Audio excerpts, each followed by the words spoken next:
You, Mugdha, after a long time. Thank you. I know. So, we are here live on this good platform about healthy living. So my journey itself for sustainable living or maybe healthy living started with my own health issues, and in that search, Mera Farmer started, and now it's a part of sustainable lifestyle. It's a lifestyle store and many other initiatives. I remember meeting you about 6, 7 years back when you had just come, and then you were looking for organic stores, and Yeah. that's how we met in the market. And I told you about the store also. Yes. So good meeting that, and post that you invited us to some sharing circles, which were Yes. about health, and health not just in the sense of body, but you were talking about mind and soul also. So we did a Oh, sharing you had circle. come from one of my red tents, no, Seema? Red tents, yes. Wow. Okay. It's been such a while since I did that. Yeah. So that's what that's really, I think from that day itself I thought you had a very different approach to health. So, and this connection between body, health, mind and soul. This was a holistic approach. And as and when I started following iThrive, I came to know many parameters which you talk, which we usually see in the blood reports, but never even pronounced it. I think we never read that what it is. And you started writing all those, in blood reports you should read all this and understand the root cause of your diseases. So let's start with lifestyle disease only. So what I was thinking is, BP, sugar, all these are called lifestyle. Right. Maybe, Right. I don't know, maybe it's a trend because my grannies never talked about BP or diabetes something. So is it that it has just come in, or is it just that we have started measuring it? So first, over to you, where you tell us what it is and what exactly is the root cause to all that. It's, Yes, it's Mukta. a very, very good question. It's a question I've pondered on many times because when my grandparents died, they died because of old age. Right? That's what we were told. In Marathi, there's a saying, ki म्हातारे झाले, वय झालं.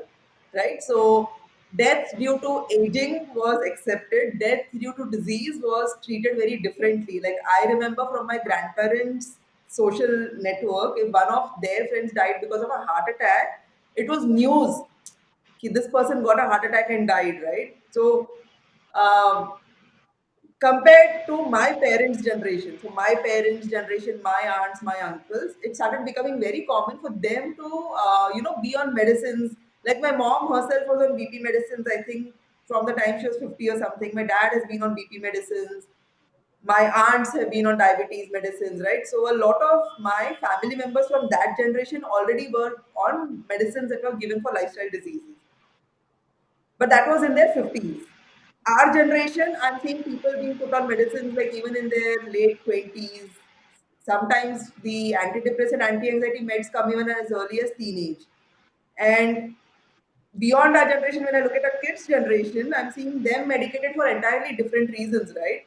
So, see, definitely the kind of environment our grandparents lived in, the kind of work that they did. Like my grandparents, my grandmom, granddad, they were from this village. My maternal grandparents were from a village, so they actually lived that very village kind of life. Lots of daily work, bodily work, where there was a lot of movement. They were eating mostly food grown from the land itself. There were no grocery stores they would go and buy from and all of that. My paternal grandparents, though they lived in the city, again the lifestyle was there was a lot of work. My grandmother would do a lot of household chores. She had 6 kids to take care of, 5 kids to take care of, and the food was always home cooked. There was never any outside food, right? So their entire lifetime, my grandparents' lifetime, until they were 80 or whatever, right? They ate food cooked at home. They ate food that was not processed, that was grown what we call as organically now. But this is before the agricultural revolutions that came in. So they ate food that was clean, and they moved a lot, right? They had a lot of physical activity and they lived relatively simple lives, and that you could see, right? So even though they might have died because of some internal dysfunction, maybe their kidneys didn't work or liver didn't work, we don't know what, because there were no measurements also at that time. Like the level of intensive measuring that happens now wasn't there, but they definitely had a longer lifespan and a better quality of lifespan also. It was not like they were sick on their deathbed for many years, right? Like they got sick at all four of my grandparents now, they lived long, They got sick for a very short while and they passed away after that. They didn't spend a large part of their life in sickness versus what I saw with my own parents. My mom was sick for a very long time before she passed away. My aunt was sick, like so many of all my maternal, they're all sick people, right? Like the population itself is unhealthy. And there I again questioned the lifestyle. So a lot of their dietary changes started like happening mid, like when they were in their 30s or so, right? All those green revolutions, white revolutions, everything started happening. So food quality started getting impacted. um, Life started becoming a little more convenient for them in terms of getting help to kind of do household chores. Most of them, like the family I speak of, are living urban lives. Even in the clients that we do work with, when we get somebody who's in their late 50s, 60s, 70s, their lifestyles are more or less similar to my parents' lifestyle, which is more or less sedentary. They're not really doing the kind of work their parents did. Our generation, though, is even worse off, right? Like processed food is a large part of our lives. No one's really paying attention to eating organic because there's this perception that organic food is expensive. Which, like, if you, like, I'm sure you'll speak about it, and I've done this so many times. Like, if you calculate the long-term benefits of eating organic, the cost of eating organic, the actual bill-to-bill spend, you'll realize is nothing. It's negligible. Um, so yes, while we do have more tools to measure internal health, while we have more tools to kind of see what is going wrong, we have imaging techniques. We have so many different imaging techniques. We have so many different kind of blood tests. Even we run quite a few advanced tests, right? Like for autoimmune conditions, for stool tests, and all of that. We do have a lot of measuring techniques, but those have come because there's a need for those techniques, right? Because people are experiencing different dysfunctions, then we are looking for ways to assess why that is happening. Right. It's not like the test was invented first and then the disease happened. Okay. It's like something was going wrong and then we had to find a way to figure out what was going on, and that's how a test came into existence, and then we use these diagnostic tests. Okay. So now, So as you are saying, yeah, connecting a lot with our food and our lifestyle. yeah, So food usually, that's what we stand for. Okay, we are there to provide solutions. When we listen to any alternate healers, they will talk about changing your food and lifestyle and absolutely. move to chemical-free life. And that's why there was a need to, don't just talk, give us products. And that's how the store came up. Okay, okay, sustainable lifestyle store is all about giving you chemical-free products, whether Absolutely. it's organic food or anything.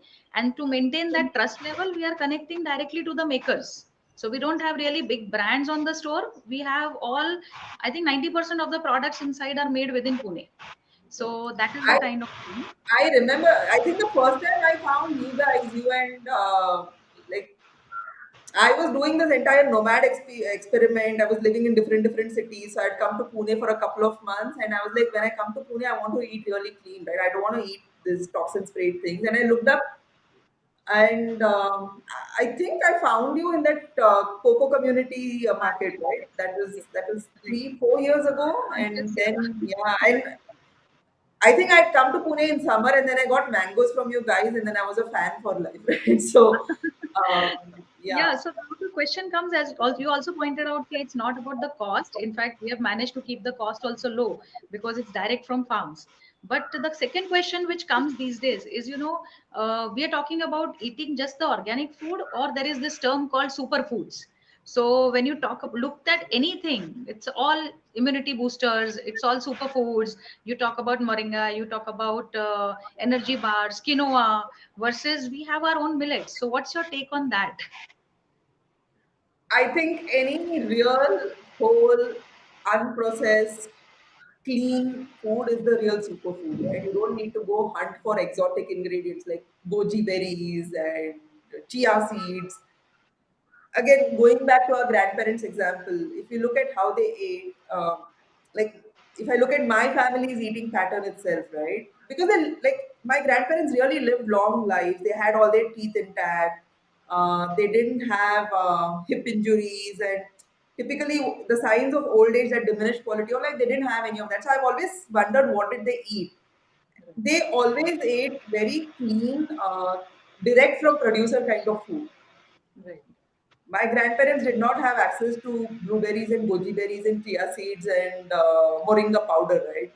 They ate what was available locally.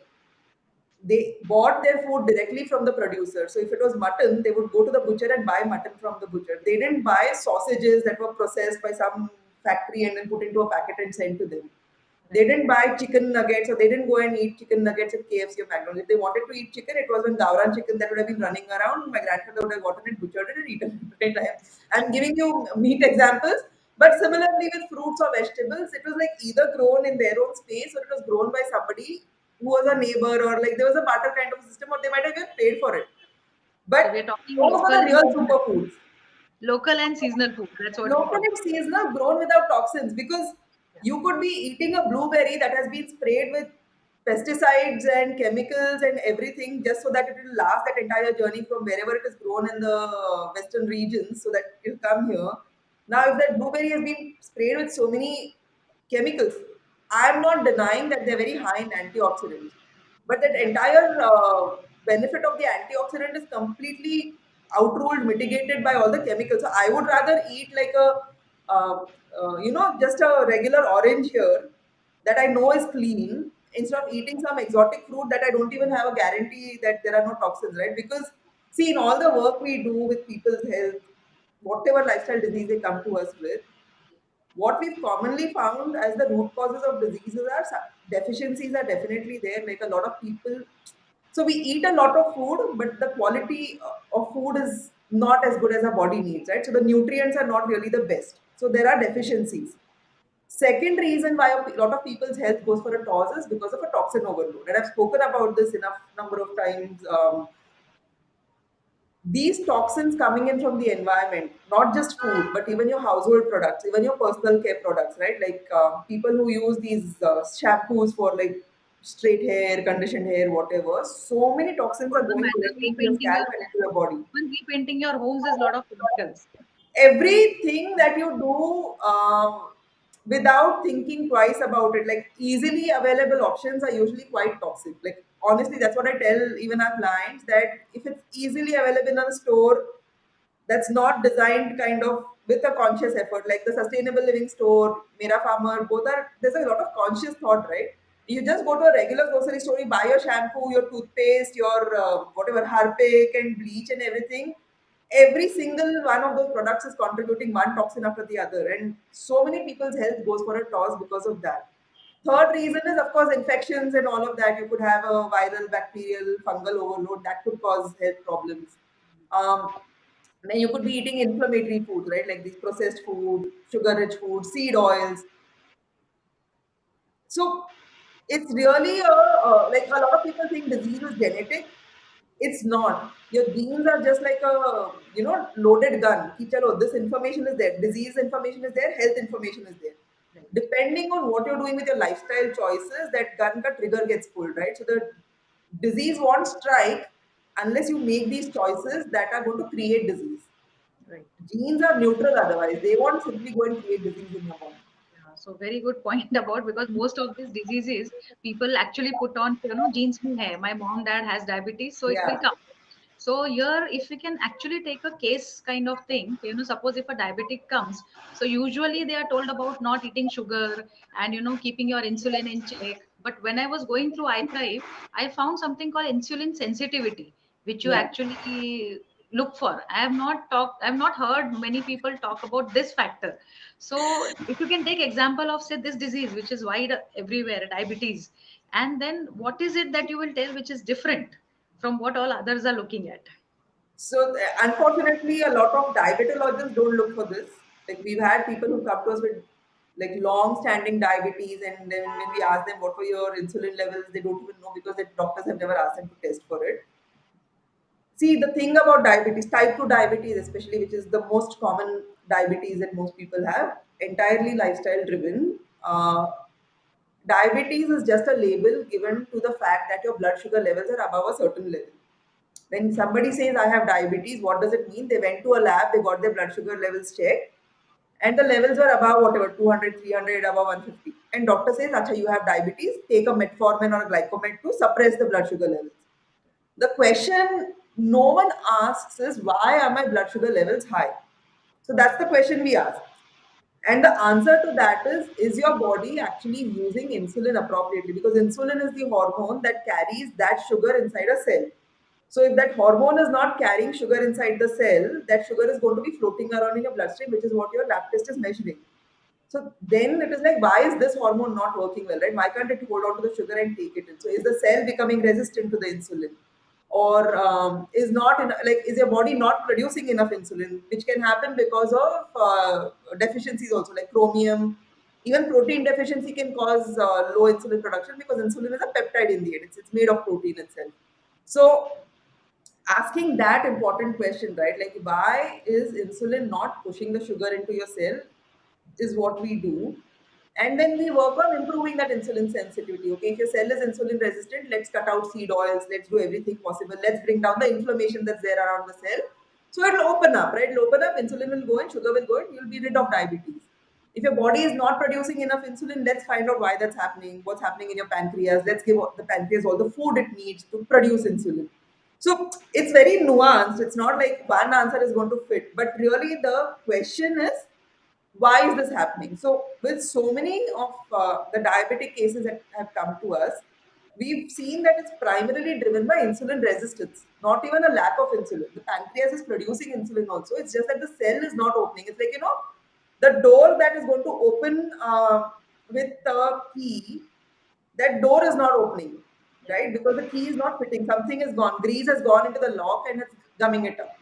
So all that you need to do is remove that grease so that key can go in and the door will open. So that's all, right? Our work is. But it requires blood tests. It requires advanced testing. So we have to look at your fasting and postprandial blood sugar levels, and then we'll know what's really going on. So similarly, if you look at the second case, like I was also reading about, world over 4% people are affected with autoimmune diseases. Right. So, and it's increasing day by day. And this has happened in the last 20 years, not before that. And autoimmune diseases are not just cancer, but it could be your skin issues, your many things, you know about it. Many things. And now, so, one side you're talking about diseases, autoimmune disease, and the other side you have a lot of immunity boosters. So is there a relation between this, immunity booster ले लो autoimmune खत्म हो जाएगा, or what exactly it is? Can you put So, light on this? to answer that question, you have to understand the progression of an autoimmune condition. And like you rightly said, autoimmune is just not like cancer is not one of those autoimmune conditions. There are many, right? So, any organ in your body could get into an autoimmune kind of a condition. So, what happens in autoimmunity? So, autoimmune means your immune system basically is attacking the body itself, which it is supposed to protect. Now, the immune system won't do that randomly. The immune system's job is to protect your body. Usually, what happens in autoimmune cases is the immune system is going after something else. It's trying to get to something else that is triggering a dysfunction in your cells. And at some point it starts getting a little indiscriminate. So, for example, with this thyroid, Hashimoto's and Graves, both are autoimmune. Hashimoto's is where it's a hypothyroid presentation. Graves is where it's a hyperthyroid presentation, right? Both are thyroid autoimmune conditions where the body is breaking down its own thyroid tissue. What we've seen is, apart from pathogens, right? So sometimes like the Epstein-Barr virus or even H. pylori, even Yersinia. So there are quite a few viruses and bacteria that can trigger that kind of an autoimmune reaction, where the body is actually trying to fight the virus or the bacteria, but it's ending up attacking the tissue itself. Sometimes toxins also can trigger autoimmune, but I want to give an example of food, because people don't understand how important food is. Especially in thyroid, what happens is, gluten, which is there in this wheat nowadays. Some studies are showing that emmer wheat, khapli gahu is a little better, but still, like taking wheat as a whole, Yeah. um, the molecule of gluten is very similar molecularly to molecules of the thyroid tissue. So if someone has a leaky gut, if someone's gut is not functioning well and gluten is kind of going into the bloodstream, the body wants to kind of attack that gluten. But the antibodies it's creating towards gluten are also going and attacking thyroid tissue, because it looks similar because of molecular mimicry. So there are many root causes to why an autoimmune condition can happen. Just doing immunity boosting things might actually make an autoimmune condition worse, because you're giving immunity boosting ingredients to a system that is already in an immune flare up. So you have to figure out what is triggering that autoimmunity. Is it the food that the person is eating? Is it an impaired gut? Is it pathogens like I spoke of, Epstein-Barr virus? Like we've seen with vitiligo and fibromyalgia cases, usually it's a very, very high Epstein-Barr virus load.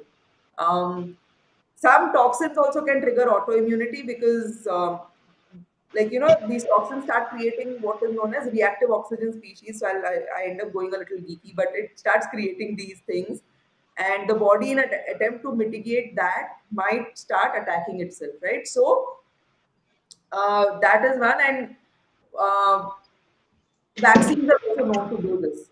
A lot of people who were okay pre-vaccination, and not just the COVID one, right? With COVID, there is enough data coming out across the world that COVID is definitely triggering autoimmune issues, though mass media is not really talking about it. But even before that, there have been other vaccines that have triggered autoimmunity in children, that have triggered autoimmunity even in adults, like when people have taken vaccines to kind of travel across countries and all. So, vaccine ingredients also can trigger autoimmunity. So, there are many causes why autoimmune conditions could happen. The goal always should be to assess why and then work on that. So, so the immunity boosters that you spoke actually might have a negative repercussion, because an autoimmune condition is not just about fighting an external invader. An autoimmune condition is about fighting something that's inside. And when you give your immune system more push, it's going to fight you only even more. Yeah. So Great. I wouldn't recommend random immunity boosters at all. And this was something I was troubling. Like with COVID, also so many people started drinking so much turmeric tea and turmeric. There is, so when you use turmeric, like how we use in Indian cooking, right, as a spice, it Yes. has beneficial effects.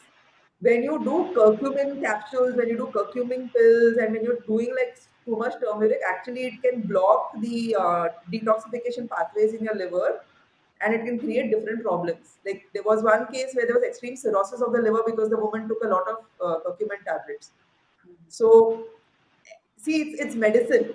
Yes. Food is medicine, right? And like use it like medicine. You won't take 100 grams of crocin in a day. Why Right. would you do that with turmeric? Yeah, Turmeric also is anything in medicine. excess is problem. Yeah. Yes. So basically, we're talking about wholesome food and a balanced view on the entire symptoms that the body is Yeah. going through.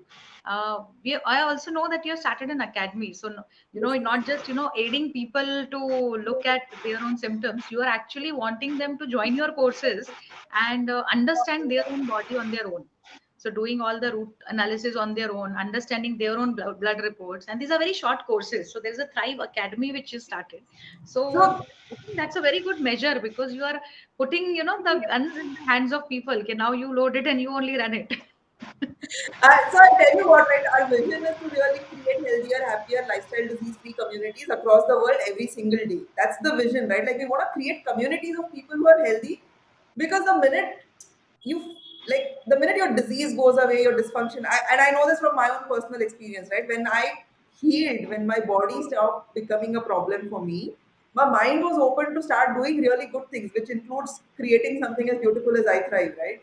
And every person has the potential to do this. So if you help somebody heal, the world itself will be a different place. So it really comes from that intention. And then it was like, how many people can we individually reach out to as a company, right? Why not create an entire army of healers, of people who know how to use this technique, this method of looking for data, looking at blood tests, like really doing evidence based scientific work, and in their own community start creating ripples. So that's what the academy was all about. That we wanted to create an army of what Ria, the head of the academy, says as light bearers. There are light bearers and they take our light everywhere. Yeah. But we want to create an army of people. So while we might reach out to, let's say, 1 billion people, there are still 6 billion people on the planet that remain to be healed. So this army can then go out and help them. So that's why we started the academy, and we're teaching people everything that we know without holding back any knowledge, so that they can start doing the same magic within their communities. Right. And there is And no it's like need our for a science personal background. pet There is no project. need for a science background, right? For this, anybody from commerce, arts who Yeah, understands yeah, and yeah. take it forward.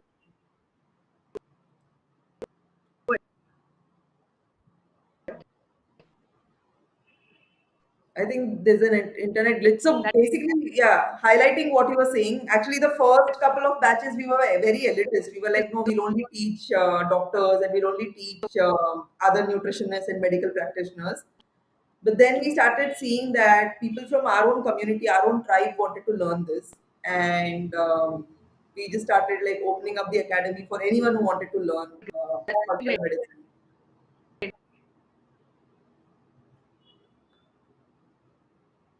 Your screen is frozen, Seema. I think, is that an internet issue?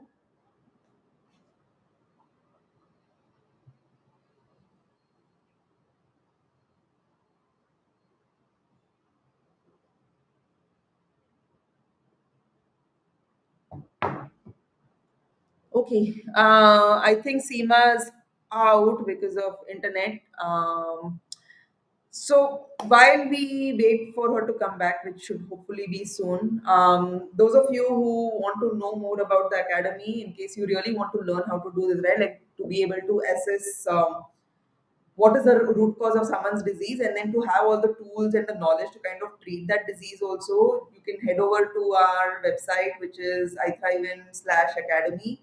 You could go check our Instagram page, which is iThrive.academy. And if you need any help with your personal health, then please reach out to us and we can help you. There you are, Seema. Yes, my prediction was right that you'll be back in a so minute. we had some Uh, slight glitch and it went away. Yeah.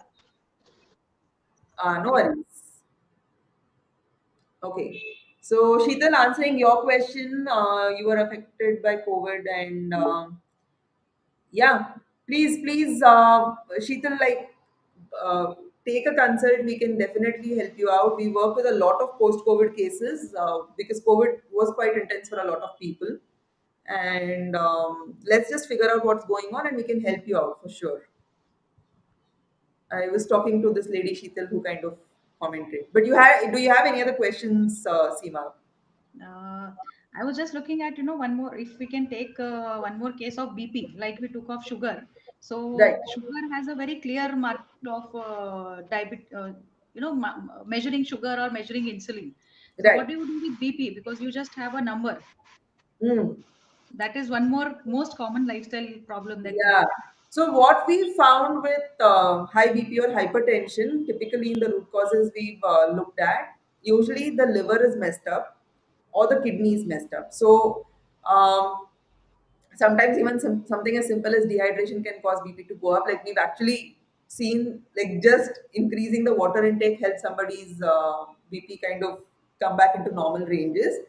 But like more technical, like that's a very easy solution. But what we've seen is it's often the liver and the kidney that impact BP in a person.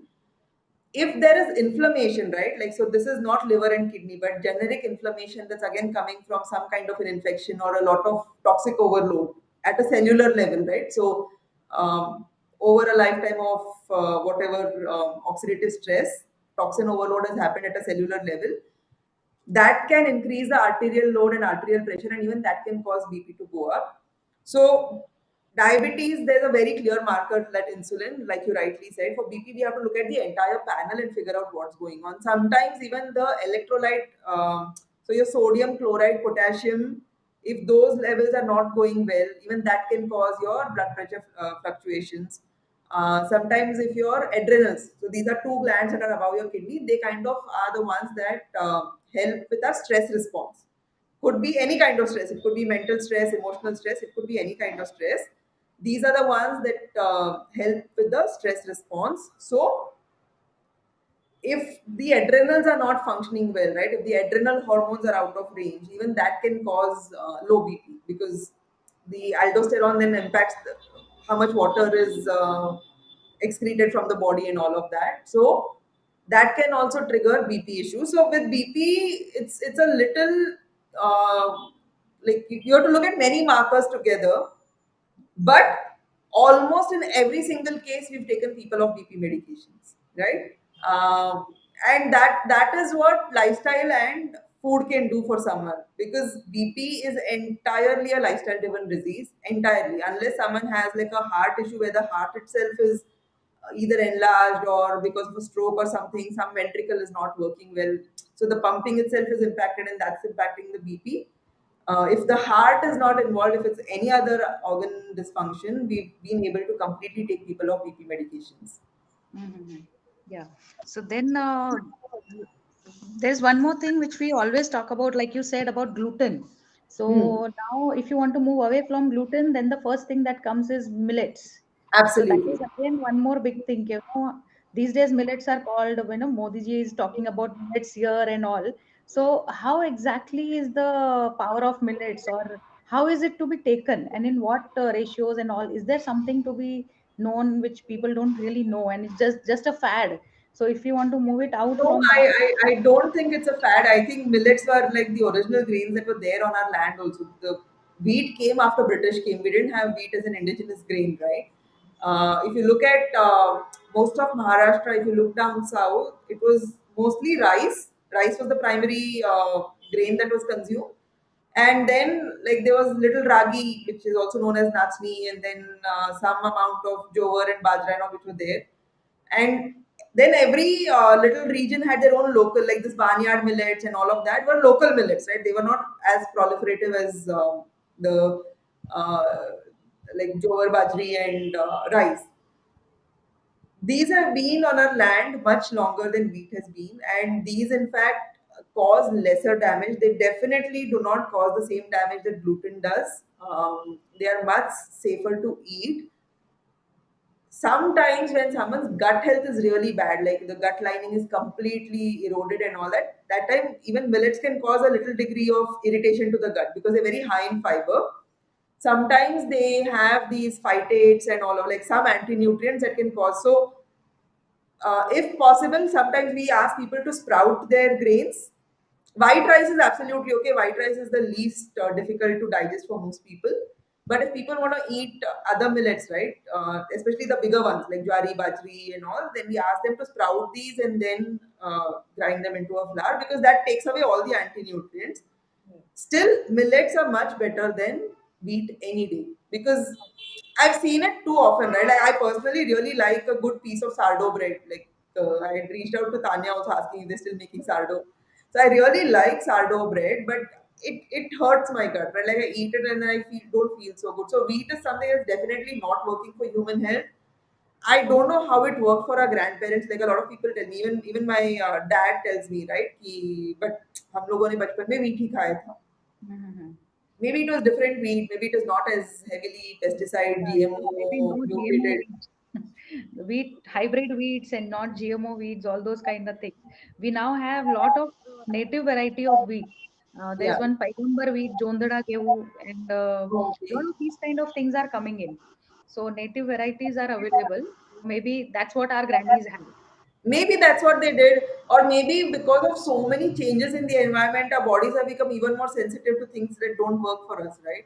Right, right, But right. like, if I look at what my mom's, like, maternal grandmother and all did, it was mostly rice because they lived also in these western, I mean, Ratnagiri and all that towards the coast. So it was mostly rice, and she was really healthy, Asima. Like, all her teeth were intact. She didn't need dentures, nothing. She wasn't on any medication. She just died because body, as it aged, like at whatever 87, 80, she died because of that. Right. That's the intuition of all that, we should be just walking around and doing our own works until we age. Yeah. So she So, didn't really depend on another human being to take care of her except for the last 3, 4 months, right?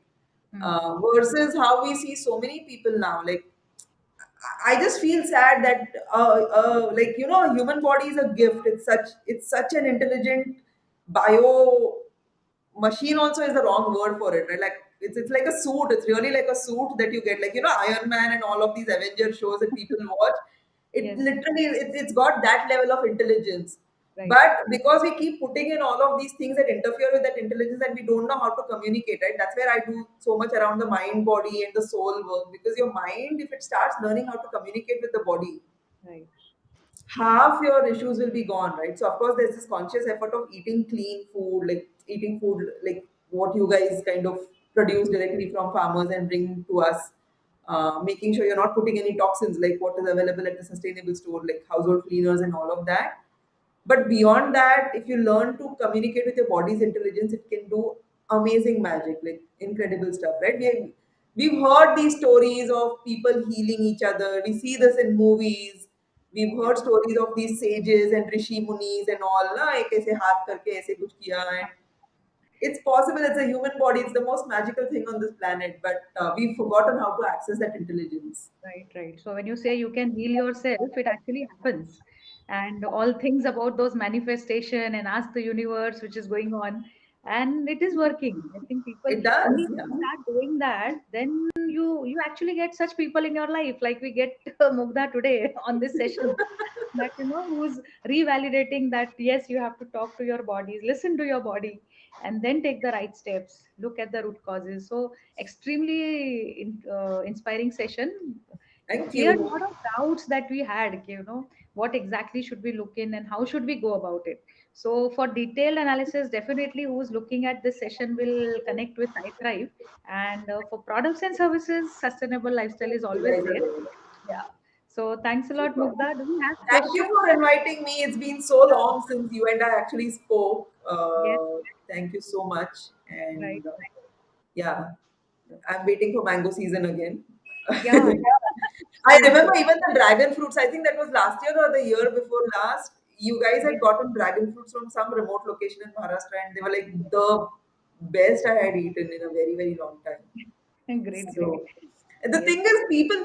So sometimes, right, and that's another point I wanted to kind of let people know that when food is real, when it's organic, without hormones and pesticides and things being pumped into it, it doesn't look very pretty. Yes. Which People is why go to most the people market, people go have away. gotten so addicted to perfectly round watermelons and perfect looking lokis and like the cauliflower looking like absolutely white like a fall. Because Yeah. I had recommended Mira Farmer to someone else once, two, three Uh-huh. years ago when I was here, and then this person ordered a couple of times and then didn't order. I was like, what happened? And he's like, no, they didn't look like how they look when I buy from the bhaji wala. I'm like, that's the reason why you should buy, right? Because it, like in a forest, in a jungle, Right. things will never be like perfect round and symmetry, right? That's human intervention. Forget So jungles. Even two brothers, sisters won't look same. yeah, So it's the same tree. people And want also, perfect looking vegetables and fruits. like there would be pests in your grains, there would be pests in your produce. So cauliflower will Right, always have those worms. It cannot come without those worms. And absolutely. So all these that's a things sign are that it's pesticide free. Now, if your rice gets spoiled like because of bugs, it means that there are no chemicals that are preventing from the bugs to come in. Like, and then there are strategies. You buy in small quantities, you consume fast, yes, yes. so it keeps moving, right? So anyway, I mean, we Yeah. can talk about this for the next two Yes, yes. hours. Yeah. But Thanks a thank lot. you so Yeah. much for inviting me over, and Yeah. it was a real Thank you pleasure. all for viewing us. Keep Yes. sharing. Yeah. All right. Okay. Bye. Bye bye.